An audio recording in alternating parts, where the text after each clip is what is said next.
What's up, guys? Welcome to this PGA winning lineup review. Got a few requests for one of these. We've actually gotten a few of them in the weeks prior to this big win. So once the big win came, it was pretty obvious that, all right, this is the week to do a fun lineup review. So we're going to jump in. We're going to talk about the new GPP scores that we have. They've been around for about a month and a half now, and we already have a ton of success with them. So it'll be fun to get into a little bit of the DFS theory behind them and all that good stuff. But first, I'll take you through our ownership page. Our PGA ownership page has our projections, top 5 odds, all that good stuff, and show you how really any user, any subscriber could have built the exact lineup I built this week straight from this ownership page. Before we get to exactly that, we can take a look at the lineup here. Started with Keith Mitchell, Davis Thompson, Doug Gim, Jake Knapp, Robert McIntyre, and Garrett Higo. Obviously, two extremely contrarian guys here in the cheap range in McIntyre and Higo. McIntyre really came through. Higo delivered to a degree as well, just by making the cut at his $6,700 price tag. And then no extremely chalky guys. You know, I played a very across the board contrarian lineup. It's something that I've been doing for the last month and a half or so with a lot of success. Obviously, that's going to change when we run into a week where all of the chalk hits. We've pretty much avoided that in the last month and a half or so, which has made me a pretty happy guy. I'm sure that I will have some bad weeks ahead when the chalk hits like crazy, but I don't really care about that. I care about getting these wins and putting myself in position to do so, which happens more often when the chalk does not hit. So this is going to continue to be my strategy in building. Not really anything else to talk about in terms of this win. I will say this is in the $200 single entry. You can see 277 entries here. Obviously, look, if you played a contest with 2,000 people or with 20,000 people, it was going to take a higher score than the 567.5 that I put up with this win. That's the nature of contest selection. It's a huge part of my process. It's something we talk about a lot at FTN Daily. If you want to hear more about that, you'll just have to join the Discord. You can ask any questions you'd like. We also, I believe, have a couple articles floating out there in the abyss on the subject. But let's jump into the ownership page now. I'll take you over to our PGA ownership page. And I'll start by saying we've got pretty much everything you could possibly ask for on this page. You see the salary, you see our rating, expected strokes gain projection, ownership projections in both MME and single entry formats, the GPP score, which is going to take a lot of our focus here today, course fit expected strokes gained, baseline expected strokes gained, top 10 odds, win odds, top 5 odds, and made cut odds are a huge part of my process. And then, of course, we have our estimated strokes gained profiles for every player, how good they are off the tee, driving distance, strokes gained, driving accuracy, our proprietary metric, approach play, around the green play, and putting. So like I said, everything you could possibly need for DFS in one place on this page. Where I want to start is the top 5 odds. I've got it sorted here. You can see Højgaard, Tony Finau, Keith Mitchell in a tier of their own here. They were also in a tier of their own in win odds, in top 10 odds, in expected strokes gained. I really viewed these 3 guys as being the top 3 in a tier of their own, 2 of which were going to be extremely owned in Højgaard and Finau. Now, anyone who played this past week knows Finau and Højgaard weren't quite as popular as we projected, as everyone in the industry projected. It seems like the field was using a little bit more game theory than they usually do to avoid these 2 guys. They did still end up being very popular, just not quite to the 40% range that we were projecting. Mitchell, on the other hand, was not projected to be anywhere near as popular. And if you saw, he ended up being 15 to 16% owned in that single entry contest. So we're pretty much right on the mark there. So he was also the cheapest. He's the lowest owned of that top 3. Just made all the sense in the world for me to make Mitchell the top guy for me. You can see here in the expected strokes gained, Doug Gim, 8,800 was next by GPP score. Doug Gim was second at 11.5. And also was the only player in the top 7 of our made cut odds under $9,000. So Gim made a lot of sense as the second guy in for me. So Mitchell, Doug Gim to start. By GPP score, by the way, you can see Emiliano Grillo was all the way at the top. The GPP score we'll talk more about exactly what it is and the theory behind it in a little bit. For now, all I'll say is that it incorporates basically 4 things: top 5 odds, top 10 odds, made cut odds, and single entry ownership projection. The reason I use single entry ownership projection in the GPP score is this is a metric that's designed to help you hand build lineups. When are you hand building? Most often in single entry and 3 entry contests, not MME. In MME, you don't really need the GPP score. I do MME and I use it to help guide my player pool, select who's in, who's out, who do I want the most of, who do I want some of, but they're not going to be a priority. I do use the GPP scores there. But for the most part, this is a metric that is designed specifically for single entry to help you hand build. So I viewed Grillo as a luxury here, that $11,100 price tag, a huge reason why he was as low owned as he was, which is also like saying, you know what, he's a great GPP play if you can fit him, but only if you don't have to really sacrifice a ton with anybody else. Because I wanted Mitchell, because I wanted Gim, I did feel like I was maybe going to have to sacrifice him. Grillo ended up in the final 2v2 for me, so we'll talk about that in a minute. But he wasn't somebody that I was going to prioritize just because he had the highest GPP score. So the next guy for me, beyond Mitchell and Gim, was Robert McIntyre. You can see he's 3rd in GPP score. A couple really interesting things here. If you sort by top 5 odds instead, you see that Robert McIntyre is way up on this list. I mean, look at the prices of these guys, and then look at the price of Robert McIntyre down at $7,000. Why was this? Well, if you look at the expected strokes gained, McIntyre is not at the same level of all the guys around, right? Everybody else is at 1 or above. McIntyre only 0.62. Even guys below him in top 5 odds were projected for significantly higher expected strokes gained. A few months ago, probably 3-4 months ago now, I wrote an article on the different types of variance in golf: event-to-event standard deviation, round-to-round standard deviation, and why one of the two, I won't tell you which, we're not going to give away all of the magic beans here in this free show. One of the two is significantly more important than the other. If you are interested in that, it was a free article, so if you want to Google that and go find it, I'm sure you can do it quite easily. But one of the two is significantly more important than the other, and in that one, Robert McIntyre is one of the most volatile players on tour. So he doesn't need as high of a median outcome to have access to those ceiling outcomes. That's why his top 5 odds are so high. That's why his win odds were so high for his expected strokes gained projection. This also made him just a really, really intriguing DFS play, given how low owned he was. When a player is this low owned, I couldn't care less about his floor. All I care about is the ceiling. McIntyre's was great. And if we go back to the GPP score, another guy near the top here was Garrick Higgo, 6,700. The reason why I prioritized Higgo here was, number one, I really liked his course fit. We had driving distance being 197% more predictive than usual on this golf course than the average golf course. Higgo is as long as it gets off the tee. He hit some absolute bombs this week, really came through in that way. The other thing I love about Higgo is we have this metric called birdie rate over expectation, which basically says, okay, this is how good a player is. Based on that, we would expect him to make this many birdies. Oh, but he actually makes this many. That's more than we expected. He's a scorer, which is just really, really important for DraftKings scoring, right? Like when a birdie and a bogey is significantly better than 2 straight pars by DraftKings scoring, okay, you probably want to lean into those guys who can really score well. Higgo fits that bill. That metric, by the way, we need to revamp the model. It will be back in probably a month or so, something like that, but it'll be back better than ever before.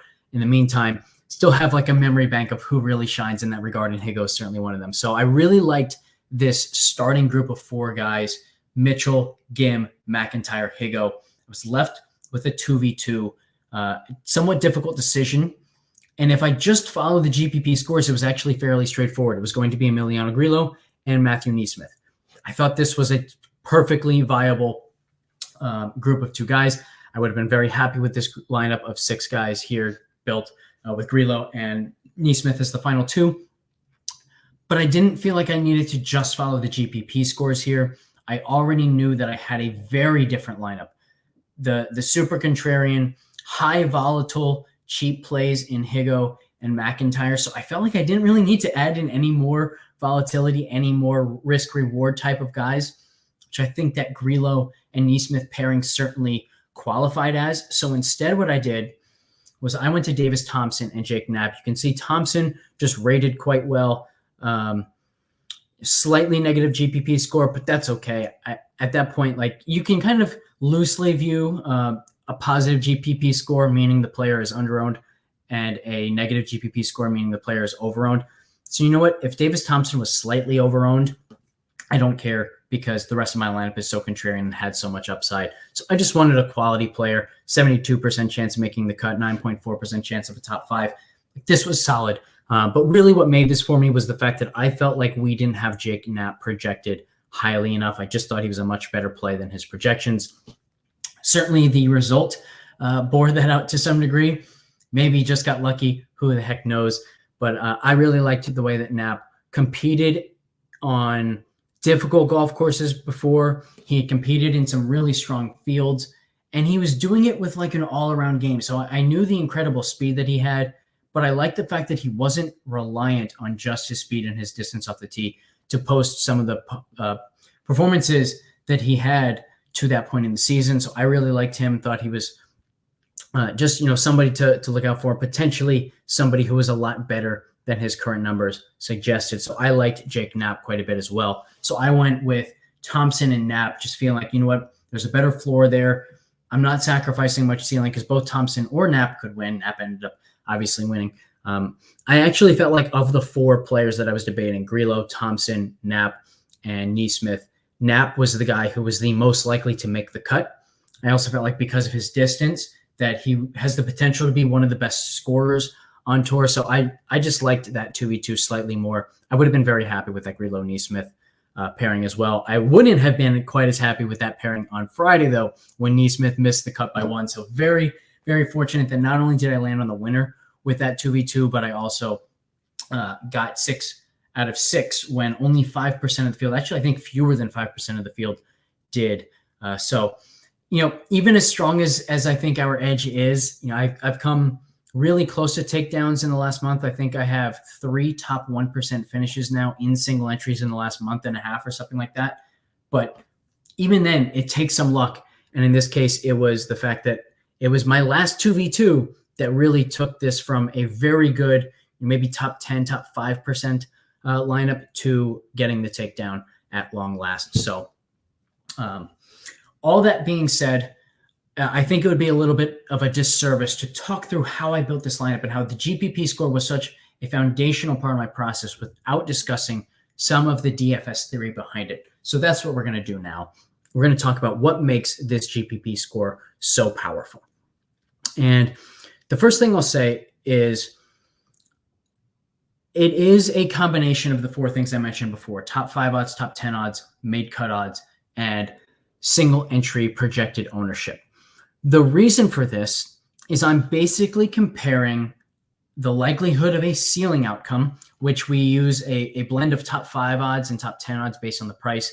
Tony Finau at $12,000, he basically needed a top 5 to get a quote unquote ceiling performance at his price. Robert McIntyre, a top 10, would have qualified as a ceiling performance. So there's some blend there between top 5 odds and top 10 odds. It's really nice in PGA DFS. You get this like perfectly defined floor performance as a missed cut. So we just use that. And then we compare the odds of a ceiling performance to the odds of a floor performance. And we compare both of those, that combination, to the projected ownership in single entry contests.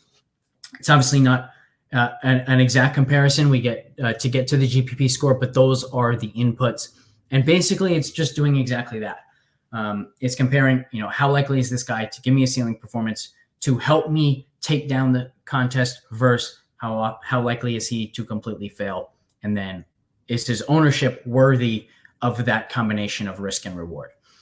The next thing that I want to point out here is when we talk about floor performances, when I ask, why do you care about how likely a player is to have a floor performance? I think my answer is different than most. Most people would say, well, I don't want a floor performance, or I don't want a player to have a high floor odds, miscut odds, because I don't want him to sink my lineup. I don't think about it that way. I don't really care about the floor odds for my player because, especially in PGA DFS where you only have 6 roster spots, if you get a floor performance, you're not getting the takedown regardless of whether that floor is fairly good or not. What I care about instead is using the chance of a floor performance from the player to determine if that's something that I want to leverage. So for example, Tony Finau, we had estimated at a 23% chance of missing the cut.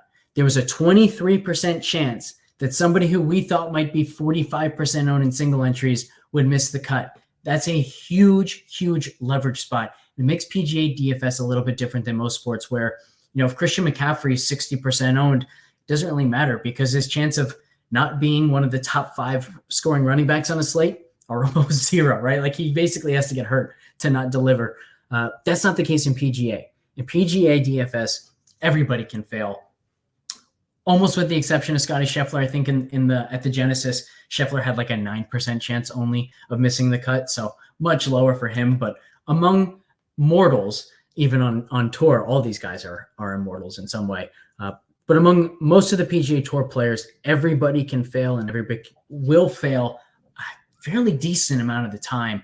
I care about floor performances because I want to leverage those floor performances. I'm using them as an opportunity, not something that I just want to avoid in my own lineups, but actually something I want to seek out in other lineups that I don't have. So another way of thinking about that is I asked myself, okay, what is it that I need to get a takedown? Well, I need my guys to do well, but I also need the players that I'm not using to do poorly. And it's more impactful if the players that I'm not using and who are failing are 40% owned instead of 10% owned, 15% owned. So I'm looking for those opportunities to fade players. And you'll notice, like, another reason why PGA DFS is so different, 23% chance that Tony Finau, the best player in the field, almost without question, would miss the cut and give a floor performance, 23% chance, only an 18% chance that he'd give us a ceiling performance. You just don't get that ratio in the sports. Again, think of Christian McCaffrey. How often is he going to hit a ceiling relative to everybody else versus how often is he going to hit a floor relative to everybody else? Like, his outcomes are so skewed towards the ceiling. PGA, even the best players, their outcomes are skewed towards the floor. We want to take advantage of that. And I think the GPP scores do a fantastic job of reminding us that we can spend all the time we want into trying to identify who the best players in the field are, who the guys are who are most likely to have success. At the end of the day, they all have a very wide range of outcomes.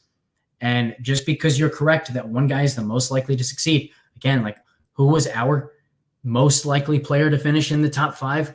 Nikolai Højgaard. I completely faded him. He was first in our expected strokes gained. I completely faded him. I had 0% of both Højgaard and Finau in MME as well. It wasn't just a single entry fade. It was a full fade across the board for me because the likelihood that I was going to get burned trying to seek out leverage by fading these guys is just really, really low when you step back, zoom out, and look at PGA DFS through that lens. And again, I think the GPP scores just do a phenomenal job of showing us what our intuition doesn't immediately identify. That's why I love these. That's why I think they're so powerful. Hopefully, they continue to provide the same level of success that they have to this point of the season.